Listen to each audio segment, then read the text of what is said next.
बायजूस एक ऐसा नाम है जिससे देश का बच्चा बच्चा वाकिफ है। वही बायजूस जिसकी शिक्षा जगत में क्रांति की तरह पब्लिसिटी की गई थी। बायजूस ने बच्चों की पढ़ाई करने का तरीका ही बदल दिया था। Expert teachers, hitech classrooms, up to date app, Byju's को देश में डिजिटल शिक्षा क्रांति का सबसे बड़ा ब्रांड एम्बेसडर कहा जाने लगा। एक वक्त था जब टीम इंडिया की जर्सी पर बायजूस का लोगो रहता था। शाहरुख खान जैसा सुपरस्टार कंपनी का ऐड करता था, लेकिन आज के समय में कंपनी दिवालिया होने के कगार पर खड़ी है। बायजूस की शुरुआत कैसे हुई और ये कैसे आसमान की ऊंचाइयों को छूते हुए जमीन पर आ गिरी, आज की वीडियो में हम इस पर विस्तार से चर्चा करेंगे। बायजूस के संस्थापक बायजू रविंद्रन पेशे से इंजीनियर थे और विदेश में नौकरी करते थे। 2003 में केरल में अपने होम टाउन जाने पर उन्होंने कुछ दोस्तों को MBA एंट्रेंस एग्जाम कैट में सफल होने में मदद की। तब उन्हें पहली बार एहसास हुआ कि उन्हें पढ़ाने का शौक है। इसके बाद उन्होंने खुद भी 2 बार कैट का एग्जाम दिया और 100 परसेंटाइल के साथ सफल हुए। इसके चलते कई लोग एंट्रेंस एग्जाम पास करने में मदद के लिए उनके पास आने लगे। उनके टीचिंग स्किल्स की डिमांड तेजी से बढ़ी, जिसके कारण 2006 में कैट एग्जाम के लिए बायजूस क्लासेस की शुरुआत की गई। 2007 में बायजूस की लोकप्रियता इतनी ज्यादा बढ़ गई कि ऑडिटोरियम में क्लासेस लेने की नौबत आ गई। बायजूस ने जल्द ही अंडर ग्रेजुएट स्टूडेंट्स तक अपनी पहुंच बढ़ाई, जिसके बाद 2011 में रविंद्रन बायजू और उनकी पत्नी ने मिलकर think and learn private limited की शुरुआत की। फिर कंपनी ने स्कूल कैरिकुलम में एंटर किया। इसके बाद इसने चैप्टर्स को इंटरेक्टिव वीडियो में बदल दिया और स्टूडेंट्स को फंडामेंटल कॉन्सेप्ट्स को समझाने के लिए रियल लाइफ के एग्जांपल्स का इस्तेमाल करना शुरू किया। 2015 में कंपनी ने बायजूस लर्निंग ऐप लॉन्च किया, जो किंडरगार्टन से लेकर 12वीं क्लास तक के स्टूडेंट्स को एजुकेशन सर्विस प्रोवाइड करता था। कोविड के दौरान जब स्कूल कॉलेजेस बंद हो गए तो ऑनलाइन लर्निंग का क्रेज बढ़ा और इसमें सबसे ज्यादा फायदा बायजूस को हुआ। 2019 तक बायजूस स्टार्टअप का वैल्यूएशन $1 बिलियन से अधिक हो गया और ये भारत का पहला एडटेक यूनिकॉर्न बन गया था। इस साल कंपनी ने 184 करोड़ रुपए सिर्फ विज्ञापनों पर खर्च किए। शाहरुख खान को ब्रांड एम्बेसडर बनाया गया, यहाँ तक कि कंपनी इंडियन क्रिकेट टीम की जर्सी तक पहुँच गई, यानी कि उनकी ऑफिशियल स्पॉन्सर बन गई। 2020 में बायजूस दुनिया में सबसे ज्यादा वैल्यूएशन वाला एडटेक स्टार्टअप बन गई। इस समय कंपनी की वैल्यूएशन 85,000 करोड़ रुपए के आसपास पहुँच चुकी थी।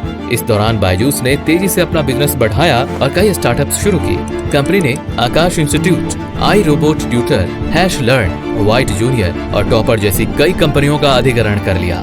इसके लिए बायजूस ने $1.2 बिलियन का कर्ज तक ले लिया था। कोविड के टाइम में बायजूस ने जबरदस्त तरक्की हासिल की, लेकिन महामारी के खत्म होने के बाद मानो बायजूस की बर्बादी की उल्टी गिनती शुरू हो गई। दरअसल कोविड लॉकडाउन खत्म होने के बाद ऑनलाइन कोचिंग को लेकर छात्रों की रुचि कम होने लगी और वो दोबारा से ऑफलाइन मोड में एजुकेशन लेने लगे। इससे बायजूस के कारोबार को बड़ा धक्का लगा।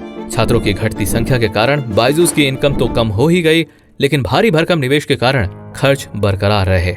NBT के रिपोर्ट के अनुसार एक समय ऐसा आ गया जब कंपनी की मासिक आय 30 करोड़ रह गई, जबकि खर्च 150 करोड़ रुपए था। ऐसे हालात में बायजूस पर लोन चुकाने का बोझ बढ़ता गया।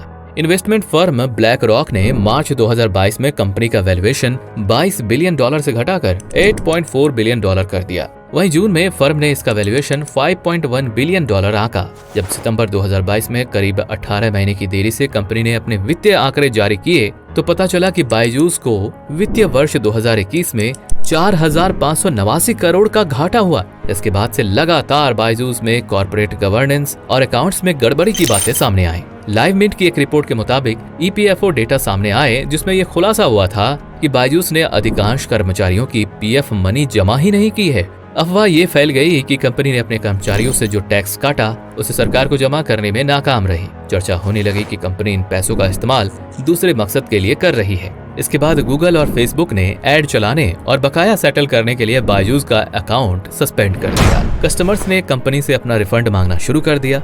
कंपनी ने इन सब का जवाब देने की बजाय अपनी EMI चुकाने में लगी रही, कस्टमर्स को परेशान होने के लिए छोड़ दिया। और उधर पेरेंट्स का कंपनी पर भरोसा खत्म होने लगा। कंपनीज ने तेजी से अपने एम्प्लॉयज से इस्तीफे लेने लगी। गिरते बिजनेस और रेपुटेशन की वजह से कंपनी $1.2 अरब के लोन पेमेंट का डिफॉल्टर बन गई। कारोबार लगातार गिरता गया और हालत ये हो गई कि कंपनी को महज एक साल में 4,564 करोड़ रुपए का जबरदस्त घाटा हो गया। कंपनी की वित्तीय हालत को देखते हुए बायजूस की ऑडिटर कंपनी डेलॉयट ने खुद को अलग कर लिया। यहाँ तक कि मार्च 2024 में प्रोसेस एनवी और पीक एक्सवी पार्टनर्स समेत कंपनी के स्टेक होल्डर्स ने रविंद्रन को CEO पद से हटाने के लिए वोटिंग की। निवेशकों की चिंता के बाद सरकार ने इस मामले में दखल दिया। ईडी ने कंपनी परिसरों के साथ फाउंडर बायजू रविंद्रन के ठिकानों पर छापे मारे। ईडी ने बायजूस की parent company think and learn private limited और उसके मालिक रविंद्रन पर नवंबर 2023 में फीमा यानी कि फॉरेन एक्सचेंज मैनेजमेंट एक्ट के तहत मामला दर्ज किया था। अब हाल ये है कि ईडी ने ब्यूरो ऑफ इमिग्रेशन यानी कि BOI से एडुटेक फर्म बायजूस के फाउंडर और CEO बायजू रविंद्रन के खिलाफ लुकआउट नोटिस जारी करने के लिए कहा है। यानी कि ईडी चाहती है कि रविंद्रन देश छोड़कर ना भागने पाए। दोस्तों, आज की वीडियो में बस इतना ही। आपको वीडियो कैसी लगी हमें कमेंट में जरूर बताइएगा और वीडियो को लाइक और शेयर करना तो बिल्कुल भी मत भूलिएगा।